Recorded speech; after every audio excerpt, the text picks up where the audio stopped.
સુરતમાંથી cyber ક્રાઇમને લઈને મહત્વપૂર્ણ સમાચાર સામે આવ્યા છે। શેર માર્કેટમાં રોકાણના નામે લાખો રૂપિયાની છેતરપિંડી આચરનાર ગેંગનું ઝડપી પાડવામાં સુરત સાયબર ક્રાઇમ સેલને મોટી સફળતા મળી છે। સુરત શહેરમાં સાયબર ક્રાઇમના બનાવોમાં સતત વધારો નોંધાઈ રહ્યો છે, ત્યારે સાયબર ક્રાઇમ સેલે મોટી કાર્યવાહી કરી છે। આરોપીઓએ પ્રોસ્પેરા એક્શને એરિસ ડિવાઇસ ફાઇડ જેવી બનાવટી ટ્રેન્ડિંગ એપ અને વેબસાઇટ બનાવી રોકાણકારોને લલચાવ્યા હતા।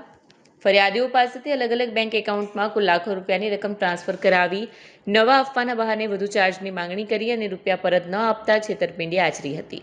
આ મામલે નોંધાયેલા 2 ગુનામાં પોલીસે કાર્યવાહી કરીને નાસ્તા ફરતા આરોપી હિરેન સોજિત્રાની ધરપકડ કરી છે।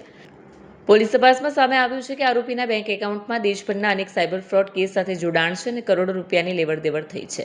હાલ પોલીસે આરોપી પાસેથી વધુ માહિતી મેળવવા તપાસ તેજ બનાવી છે અને અન્ય સંડોવાયેલા લોકો સુધી પહોંચવાના પ્રયાસો શરૂ કર્યા છે।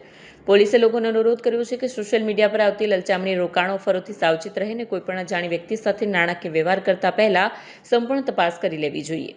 સાયબર ફ્રોડના કેસમાં તરત જ હેલ્પલાઇન નંબર 1930 પર સંપર્ક કરવા પણ સૂચના આપવામાં આવી છે। શેર માર્કેટમાં અગર તમે રોકાણ કરો તો વધારે નફો મળશે એમ કહીને એક ખોટી વેબસાઇટ બનાવીને અને એના આ લિંક ઉપરથી લોકો પાસેથી રોકાણ કરાવી અને છેતરપિંડી કરનાર 2 આરોપીઓની એક આરોપીની ધરપકડ કરવામાં આવી છે। એ આરોપી વિરુદ્ધ 2 ફરિયાદ સાયબર ક્રાઇમ સેલ સુરત શહેર ખાતે નોંધાયેલ છે। બંને ફરિયાદોમાં લગભગ 20 લાખ રૂપિયાની છેતરપિંડી નો ગુનો સામે આવ્યો છે અને આ જે આરોપી છે એમનું નામ છે હિરેન સોજિત્રા। એમની ધરપકડ અહીંયા સુરતથી કરવામાં આવી હતી। અમે લોકોને બાતમી મળી કે એ નેપાળ સુધી ભાગવાનો પ્રયાસ કરતો હતો અને જ્યારે આ બાતમી મળી ત્યારે રાતોરાત એમની ધરપકડ કરવામાં આવી છે અને હિરેન સોજિત્રા ને વિરુદ્ધ અન્ય 3 FIR આખા ઇન્ડિયામાં ઓલરેડી દાખલ કરવામાં આવેલ છે અને આપણી 2 FIRને લઈને ટોટલ 5 FIR એમને વિરુદ્ધ સાયબર ફ્રોડના ગુનાઓમાં છેલ્લા 2 વર્ષમાં નોંધવામાં આવ્યું છે।